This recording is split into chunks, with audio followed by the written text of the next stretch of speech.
يا صباح الخير. اللي يضربك يضربه. في طريق تطوير الذات والبحث عن تحقيق الاهداف والنجاح، شفت فيديو امبارح لام بتقول لابنها وهي رايحه توديه المدرسه: اللي يضربك يضربه. والولد بيقول لها: لا احنا لازم نسامح. فتقول له: نسامح بس اللي يضربك يضربه. نقول للميس يقول لها، تقول له هي معلمه الولد. ولكن الفيديو لما تكمل الفيديو للاخر تلاقي ان الام شافت ان هي ندمانه ان علمت ابنها انه نسامح ونقول للميس علشان ما ناخدش حقنا بايدينا، وان في ولاد بيتعمدوا الايذاء، وبالتالي هي المفروض كانت تعلم ابنها اللي يضربك يضربه. الحقيقه اللي يضربك يضربه دوت هياخدنا لحاجتين: اول حاجه القصاص، وتاني حاجه الانتقام.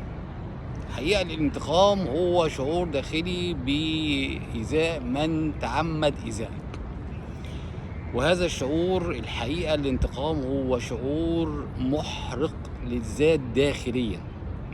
الانتقام دائرة لن تنتهي، وبالتالي كل الناس الرشيدة الحكيمة تحذرك من الانتقام، بل إن المنتقم أساسا لا يتخطى المشكلة، وبالتالي سوف يعيش فيها دائما. الانتقام لا يسعدك بالراحة، بل يسعدك بكثير من الشقاء. كل ما تحاول تنتقم أكتر كل ما يبقى عندك شقاء أكتر. والانتقام دايرة، وزي ما اتفقنا قبل كده كل متبادل مستمر، فكل ما انا هنتقم منك انت كمان هتنتقم مني. وبالتالي الناس اللي بتقول ننتقم والناس اللي بتقول اديها وفي اللي بيوجعه، هو ده تعزيز الكراهيه والعنف في المجتمع. اما اقول لابني اللي يضربك اضربه، انا بعزز عنده فكره ايه؟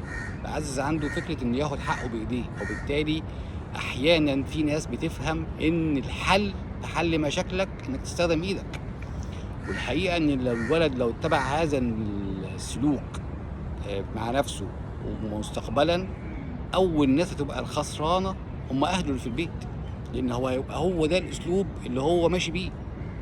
انا خلاص اللي بيحل مشاكلي ان استخدم ايدي، يلا نستخدم ايدينا. وبالتالي صعب جدا ان احنا نعلم ولادنا كده.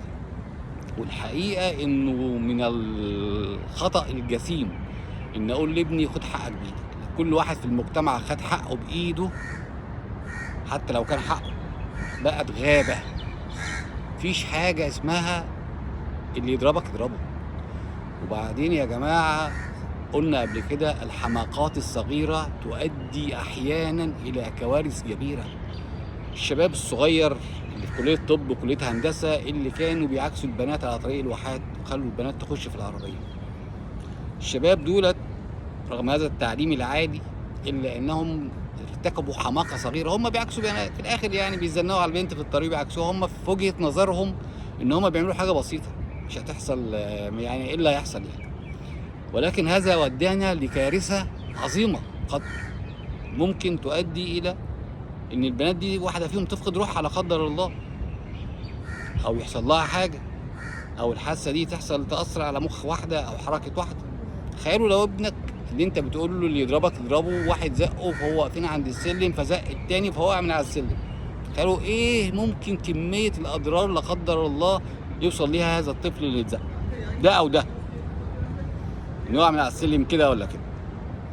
فالحقيقه يا جماعه الام اللي بتقول لابنها اللي يضربك اضربه دي ام غير مسؤوله، بل مش بس غير مسؤوله، دي ام ظالمه لنفسها ولابنها وللمجتمع.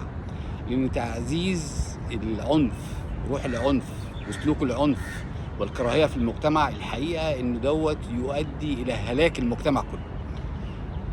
ربنا سبحانه وتعالى بيقول: جزاء سيئة سيئة مثلها. الحاجة الوحشة اللي هيقابلك بحاجة وحشة، اللي هيعملك بحاجة وحشة، جزاها انك تعامله بحاجة وحشة. هو ده القصاص. ولكن الضربة لو هتردها تبقى نفس الضربة بالظبط في نفس المكان بنفس القوة، ما ينفعش تبقى أكتر. لو بقت أكتر بقيت أنت آثم. عدل ربنا سبحانه وتعالى في القصاص لازم يكون على قد الفعل بالظبط. لو زودت شوية بقيت أنت اللي آثم، بقى عليك أنت القصاص. وبالتالي جزاء سيئة سيئة مثلها. ولكن بعد كده ربنا سبحانه وتعالى في تعبير قرآني بديع يقول: فمن عفا وأصلح فأجره على الله.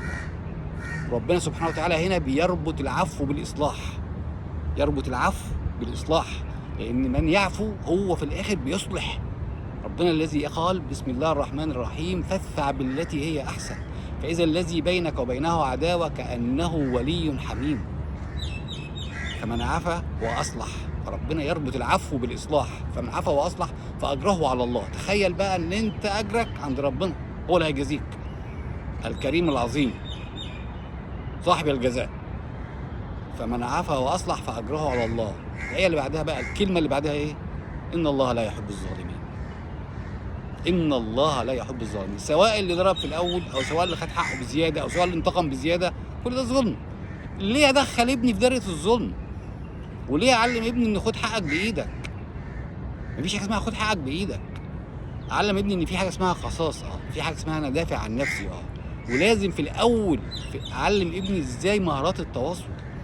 ان انا لما اعوز حاجه او اخد حاجه من حد لازم يبقى في مهارات تواصل، نتواصل مع بعض ويعلم دوت لاصحابه. وفي بقى طرق كتيره نقدر نخليهم يحموا نفسهم من غير ما نوصلهم لمرحله ان هو يستخدم العنف. هو زي الجمله اللي قلتها لكم قبل كده اللي كانت بتتقال في التمثيليه، قال الانتقام هو ان تعض الكلب مثلما الكلب عضك. يعني اللي ينفع الكلب لما يعضك تروح تنتقم منه تعضه؟ ما ينفعش. النهارده بقول له اللي يضربك اضربه، بكره هقول له اللي بيسرقك اسرقه. هل ينفع ان انت حتى لو المكان اللي انت فيه الفصل كله حراميه، هل تروح تسرقهم؟ هل ده هيخليك انت كمان حرام؟ لا طبعا. ما تخلوش سلوك الناس السيئه تحولكوا لناس سيئين. لذلك ما ينفعش اللي يضربك تضربه. في طرق شرعيه وقانونيه تاخد بيها حقك، والا هتبقى غابه، يبقى كل واحد بقى يعيش بنفسه. شكرا لكم لمتابعتكم، ارجوكم حسنوا من انفسكم وما تخلوش السيئين يحولوكم لسيئين. خلي بالكم يا جماعه، الطيبون لا ينتقمون، الطيبون لا ينتقمون، انما يضرب الله الظالمين بالظالمين. ربنا سبحانه وتعالى يعذب في الارض الظالمين بالظالمين، انما الطيبين ما بينتقموش ابدا.